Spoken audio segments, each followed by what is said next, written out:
Kia ora te iwi e haere ake nei I te karere e rua wiki te whare runanga o te whakakotahitanga o te ao e whakarongo ana ki ngā mātanga Māori e ki ana me tautoko I te whakapūmautanga o te mana o Te Tiriti o Waitangi ki roto o Aotearoa. Toko whā ngā whitiki o te ki ka whakakanohi I te rohe o Mataatua ki tauranga moana ki te Tāite Manu Kōrero a motu ka tū ki kai kohe hei te hepetema. Tērā tētahi wheketere hō kei te pokapū o Ruatōrea e tūana e whakamahi ana hoki I te rākau Kānuka Hairawa.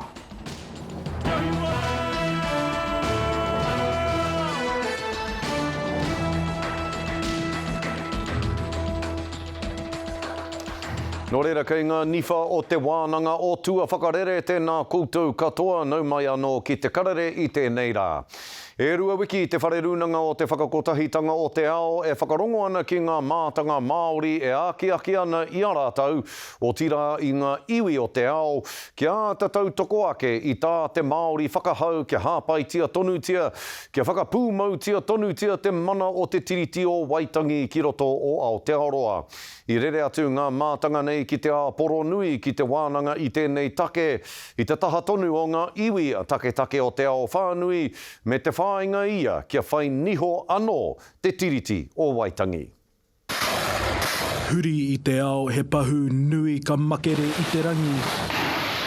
Ka tia tonutia te arapōti a Hormuz. 115, you were entering the area of the military blockade. Engari rā ko ngā take a te Māori era e rangona whānui tia ana. New Zealand's current government and the Minister of Foreign Affairs specifically has expressly rejected the Declaration on the Rights of Indigenous Peoples. For years that we have been trying in our own spaces to achieve what we need in terms of having governments listen to us, hear us, acknowledge us even, and still that is a big problem. And I do fully believe that working together more closely is the way to get the results that we need. I roto I ēnei wiki e rua kua mahu e ki muri kōrero ai ngā nawe a ngā iwi take huri I te ao ki te whare runanga whakakotahi I ngā iwi o te ao. The Special Rapporteur will also have the opportunity to respond to the Deputy Prime Minister, who described the work of the Special Rapporteur as an affront to New Zealand's sovereignty and offensive. The Prime Minister described it as bunkin. Ko te pātaia he hanga hua ka puta I ēnei kōrero. Ka mau tonu te mana o wēnei ture, wēnei tikanga e ki ana ko te international law. E hara mā te kāwanatanga o Aotearoa e noa e whakakahoretia. Ka mau tonu wēnei ture aha kua ngā kōrero te kāwanatanga. Ka taia te rātau te wehe I te ture nei, engari mā te tukanga. Kaua mā te kōrero noa. I guess there's two things about self-determination. One is that, yes, absolutely, our right to be self-determining over all the things that we want to have to enable our life success, whatever that looks like. And that is a constant ongoing issue because we don't have the access necessarily to the resources to be completely self-determining, but we are well on a journey to doing that. E whakapuaki ana te mātanga mana tangata te runanga nei, me whakau te kāwanatanga o Aotearoa te mana o te tiriti, me te whakamana hoki I tā te Māori manaaki I ai anō. Ko te whāinga roa, ka pēra tonu te takahi I runga I tēnei whenua, te noho I Wainganui I wēnei momo tuahuatanga, me te whāinga kia kore hoki mai. He hoki mai ki te ātawhai, ki te tautoko I ngā iwi ke atu. E Matapae tiana ka tau mai ngā mātanga te runanga nei ki Aotearoa hei te mutunga o tēnei tau. Ka te iwi e karanga ana te ope whakaora ki ngā pirihimana me ngā kauni e hera kia mahi tahi rātau ki te kimi rongoā mo te kāinga koretanga. E whakautu tēnei nā te ope whakaora ki tā Shane Jones, minita o te kāwanatanga whakatoihara I te hunga kei ngā huarahi e moe ana, me tāna ki ake ka tahi rā hoki te hunga hōhā ko rātau. Hei tā Jones o Aotearoa tuatahi mena I aia te tikanga mana no te hunga kāinga kore e tahi atu I tēnā taone, I tēnā whaitua. Ara, hei tāna, ho mai he waka kōporo nui. Māku rātou katoa e kawe atu I tēnei pō tonu nei. E a whina a Andrew Wilson o te ope whakaora I te hapori kāinga kore o te whanganui ātara. Hei tāna, me whakatū rautaki toi tū tauroa. get together with the business community and work out these strategies together so that we can have this compassionate approach, but one that still comes with consequences and holds people to account, so that when things do kick off, we have those plans in place. Hei tā Wilson, mā te whakatū a rautaki a tau roa, ka whai te hunga kāinga kore i te kaha me te tautoko e mātika ake anō ai rātou hei tangata tuku hua ki te hapori. Nā koia te whakatamarahi-tanga o te kāreti o te aute ia e tauira ana moho anoa nei whakatangata kia kaha tama pōtaka, minita, whakawhanake Māori nau mai anō ki te karere. E taku manu kai miro, kai poro poro, kai mātauranga, nei rā te mihi a māua ko taku mahanga te tūnei.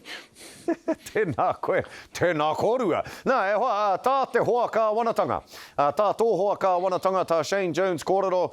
Mena iaia he waka kōporo, he van, hei tāna. Ka tahi tia e ia te hunga kāinga kore i tēnā taone, i ngā taone katoa o te motu i tēnei pō tonu nei. E te rangatira ko koe te minita tuarua e ngā take whare. Kei te tautoko rānei i tā Shane Jones.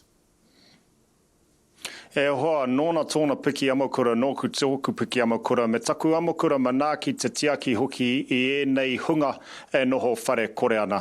Me te mōhio hoki, kua riro ki ngā kamupene, ki ngā hāpori hoki e ti pūtea tautoko, ki te ata whai i ēnei hunga. Kua tuku pūtea koe ki ēnei rōpū nei hei tautoko i a rātou kia pai ai tā rātou āwhina i te kāinga kore i te hunga whare kore rānei? Ana, kua nui hoki ngā pūtea, kua whakarite e māua ko te minita kiritopa pihopa, kia whakapūtea atu ngā whare toru rau nei, mō rātou e noho ana, e moi ana ki rungi ngā tiriti ki roto e ngā waka. Mai te hepetema o te rātou taino ki tēnei wā, kua neke atu i te ono rau tangata, kua puta atu i ngā tiriti ki ēnei momo whare. Nā reira e mihi ana ki rātou o kāhui tūkaha me e rā momo ohu hāpori nei e tautoko ana i te hunga whare kore. Ka pai tēnei te minita, mihi ana ki a koe. Ko te whakaitanga i Wainganui te wānanga o Aotearoa, te whare pupuri taonga o Pitt Rivers, me te whare wānanga o Oxford. Hea ngā whakamārama mo tērā whakaitanga, hea hoki te hua o tērā whakaitanga, kia tātou te Māori? E hoa tēnei kaupapa te Māori, he kaupapa e tārewa ana ki te nukutu a te iti me te rahi mai te wā o tū whāngai mā, ruka Broughton mā, me e rao ngā kātua rehe o te pō, i kawe atu i ēnei taonga ki te Aoporonui, Amerika, i tērā te koutou, te koutou o ngā waru tikau. Me te mōhiu hoki, he wā anō, he ao anō tēnei, he Aotea, me te whakarewa hoki te anga whakamua te Māori. Tō rātou mahi, te whakatū i eti tūranga mahi, kaitiaki, tiaki taonga nei ki tērā whare taonga ki Oxford, tērā whare wānanga, tainoa ki te wā, a ngā tau e rima kei te heke mai, e hoa, ko waika hua, ko waika mohe o tēnā pēr, ka hoki atu tēnei kaupapa whakahira rawa ki tua o te moana nui ākiwa. Ka rawe, e te minita o, akene pēr kua tū, ko te whakātūranga o te Māori tuarua, ne? Ko te Māori tuarua tēnei te haere akene. Ka tai ki te wā mātāua no mata karere te kōrero whakaharahara e whakatau. Ka pai. Tēnā koe e te minita, ka tāria tēnā kōrero. Kāti, kua rewa i a koutou i te kāwanatanga he pire hō ko te Conservation Amendment Bill. Ko ona whāinga, kia hou te whakahaeretanga o ngā whenua kei raro i hoi te papata whai. Tuarua, kia tautoko i te tipuranga ake o te ohanga tuatoru, kia pai ake te putanga o ngā hua ki te taiao. Hea hō kōrero mō tēnei pire e te rangatira. E hoa, kua whātakau te pire tawhito e tuana ki te rārangi ture o tēnei whenua, pēnei me tōtawa pakake nei. Kua tai ki te wā, me whakahau, me whakarere ke hoki e te o ngā whārengi kōrero ki roto i e rā ture. Me te mōhio hoki kia mārama te whakarongo, te titiro, te kawe hoki i ngā whakataunga kreme, kia āhei hoki ki te whaiwhai i te wawata o te whārangi tuawhā ara Section 4 ki roto i tērā ture. Nā reira, kei roto i tēnei pire hangarua nei, e kite ana te ngana o tamapōtaka ki te whakatinano hoki i ngā oati I whakarite o tāua mātua tupuna ki Te Tiriti o Waitangi me ona mātāpono, kia kore e riro ma te kiore, a ma te kereru rānei, tēnei kaupapa, tēnei kawanata e ngaungau. Ka pai, ka tāria hoki te whakamanatanga o tēnā pire me te ate ki te atu me nā Karere Te Tiriti o Waitangi me te mana Māori e takoto ana. Ka pai hoki tēnā. E mihi ana kia koe e te rangatira e te tuakana tama pōtaka minita whakawhanake Māori. Ka nui te mihi a te karere kia koe i enei kōrero katoa i tēnei rā. Tēnā koe e te hoa. Tēnā koe taku kārea rea o te ngahere au pāpāho. Kia ora rawa te tama pōtaka e tiwi. He rawe te kōrero kia tama pōtaka. Tō tātou minita Māori, whakawhanake Māori i te wiki, ka mihi tonu atu ki aia. Aha kua hua mimiti ho te puna kai kōrero i te whakataetae Manu Kōrero o Mataatua-Takitimu ki roto o tauranga moana. He aikinga kai whakahaere koe eke ke te kounga o te reo ki taumata ke atu anō. Toko whā ngā whitiki o te ki ka whakakanohi i te rohe ki te whakataetae Manu Kōrero a motu ka tū ki kai kohe hei te hepetema. Ka mutu, toko toru rātou no ka werau. Anei ngā kōrero a māhina perenara. Ko nā Manu Kōrero.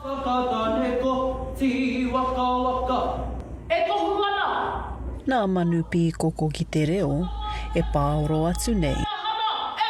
E tino whakamiharu atana ki a tātai rangatahi tēnei tau. Te kaumā whitu ngā tuakana, te kaumā iwa ngā taina, o ngā kura mai ngā kuri a whārei ki te hirau. Aha koa te toko iti o ngā tauira kua uru mai i tēnei tau, e ki te atonuti ana te hia kai o te ranatahi ki enei mahi. E ai ki nā kai whakahaere. I tēnei tau, toko iti ake pia ngā kai kōrero, engari nā runga pia i ngā kaupapa o te wā. Ko te kapahaka a motu tērā, e kaina mū mai ana ko e tahi atu anō ngā āhuatanga o te wā. Engari e kite ana mātau, kai reira tonu e pīkoko tonu ana a tātou tamariki ki te reo. Engari, ko te mahi nui pia he aki e whakatena i a rātou kia whakaputa i o rātou anō taera, ka tuana ki te papatu waiwai. Mai rānō, ko piki nā nama o te rohe o mātātua ki te kaumārua pia o ngā kai whakataetai o pei te hurinui. He māmāno te whakauru kai kōrero ki te taha ingarihi, me te rāwhiti ihaka i te mea kāre he tene. Engari, ko te kaunga ki oku na whakaaro o tō rohe, ko te toko maha kai kōrero, a roto ia pei te hurinui. I te mea ko taku rongo kōrero ake i etahi atu o nā rohe o te motu, ko mimiti. Ko tino mimiti, waimaria pēnā kai ki te rima, a ngā kai kōrero o roto o te pei. Anō reire e hari ko ana. First overall, Pei Te Hurinui Jones going to represent Mataatua-Takitimu at the National Manu Kōrero, no te whakatau o pūtau. Ko te toa o te tohu mo Pei Te Hurinui i tēnei tau, ko hinei pare Alson McGarvey no te whatatau o pūtau aki. Kua nanau ki roto i enei momo mahi mo te toru tau ina enei. E waimari ana hau, kei ahau tētahi tino tanata, e tino aki ana i ahau ko taku pāpā. Kuri rawa ake ki te wāhana o Korimato, ko Sydney Waiari, i puta ihu no te kura tuarua o Tarawera. I was actually expecting first, but I'm really humble and I really thank the judges. We need a lot of more of our younger ones' voice. You know, I feel like our generation's left out, and I feel like this kaupapa is how we get our voice out there. Ko te toa o te tohu o Tāturikara, ko Kiani Lee, no te kuramana Māori o Whanaprawa. Speaking English is what I know, but I am trying to move forward in speaking Māori, so maybe the next years on I can represent as a senior Māori instead of as senior English. But to represent my school is probably one of the greatest achievements that I'll ever have. A iriro ai ia te aroha salmon te tohu mo te rāwhiti I haka, he tauira no te whatatau o pūtau aki. Sukuna tōreo kia rere, kaua e tatari, kaua e makaraunga. Ko te taumata o nā kōrero kua ekea. He tino rawe te kaunga o te reo, te taera o nā tamariki I tēnei tau, a rātau kaupapa kōrero, he maha ngā rangatahi kua whiriwhiri I a rātau anō kaupapa I tēnei tau, nā reira, he rawe te whakarongo atu ki o rātau whakaaro. He oe e whakarite ana e tahi huarahi e eke ai nā kōrero ki taumata kē, me te whai kia whānui te punakai kōrero. Kua puta ngā kōrero kia whakahaerehia e tahi wānana, hei whakangungu pēr, hei whakarite I ngā tauira kia maia ake rātau ki te tuku I a rātau kauhau ki te reo Māori. Ko te nuinga pēr o ngā kai kōrero e kite ana mātou, e tū ana ki te taha ki te reo Māori, he reo kai roto I nā kāinga. Nā reira, ko taua kōrero rāno, kia kaha tonu tātou katoa, kia ukai pōtia te reo, kōrero Māori, ngā wā katoa ki ngā wāhi katoa, kia Māori noa te rere o te kōrero.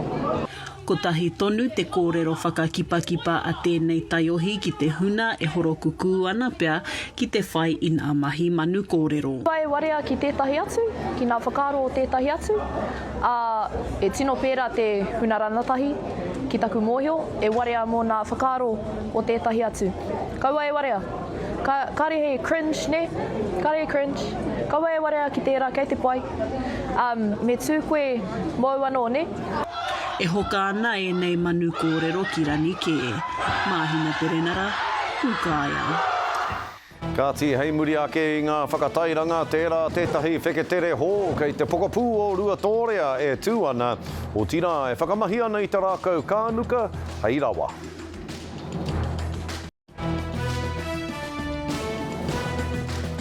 Hoki mai anō ki te karere, Kānuka ki te ao, a tērā tētahi wheketere hō kei te pokapū o Ruatōrea e tū ana, e whakamahi ana I te rākau Kānuka hei rawa. E ai ki te whānau nā rātau te kaupapa o nuka I kōkiri, he mea whakatupu mahi, he mea whakatupu rawa hoki te Kānuka, a ko ngā hua ka puta ki ngā kaipupuri whenua o Ngāti Porou. Kaia Irena Smith no te kapa o Taioro News, ngā whakamārama. E tupu kahana te rākau Kānuka I ngā whenua o Ngāti Porou. I Anei, kei te whakarangatira ake mo o nā tino whakamahinga, nā roto I te mahi rangahau, me te pūtai ao. You can put this on your compost. The black char is like a skeleton, and so it'll absorb all the haunga. Then you can put them down your long drop. You can run water through, has purification properties. Ko whakatūwhirahia e te tarahiti o nuka, tā rātou kaupapa e whakawera ana I te rākau Kānuka, kia hua mai e tahi rawa hou.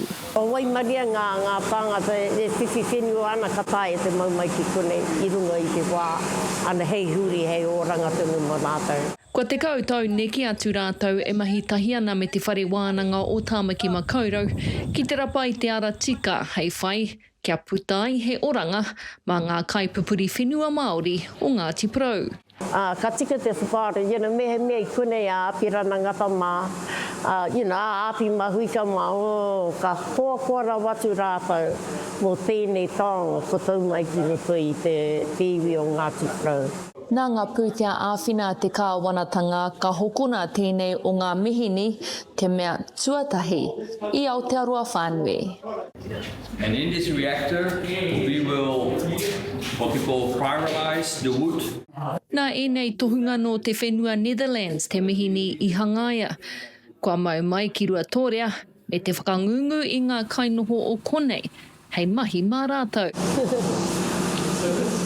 Yeah, a lot of whānau work to get this far.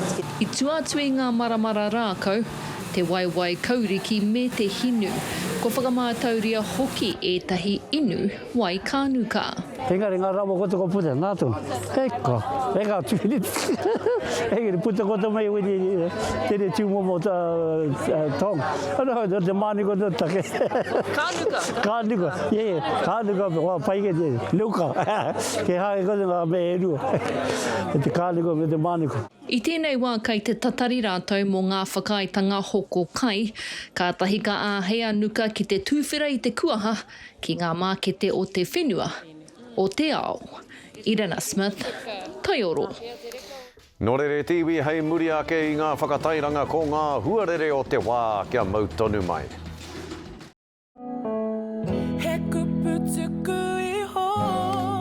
E tiwi anei ka tahuri atu nei ki ngā tohu huarere o te wā.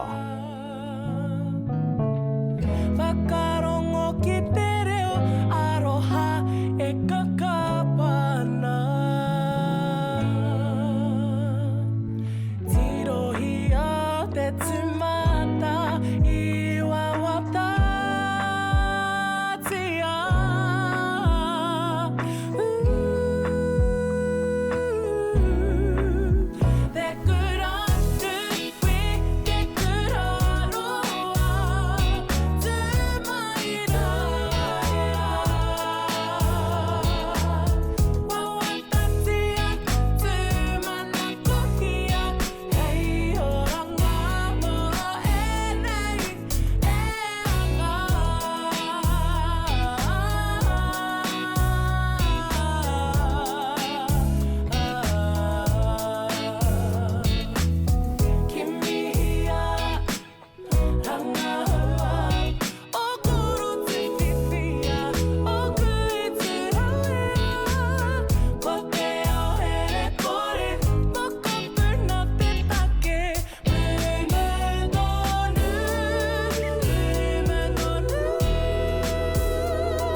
Nō rere tiwi, koe nā ngā pūrongo I kohi ake te karere I tēnei rā, hei mā takitaki mā koutou.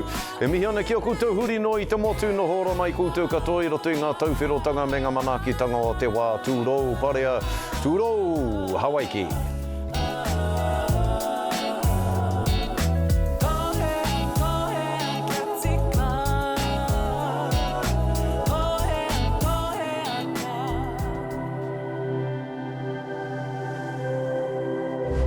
Ko te reo, te take.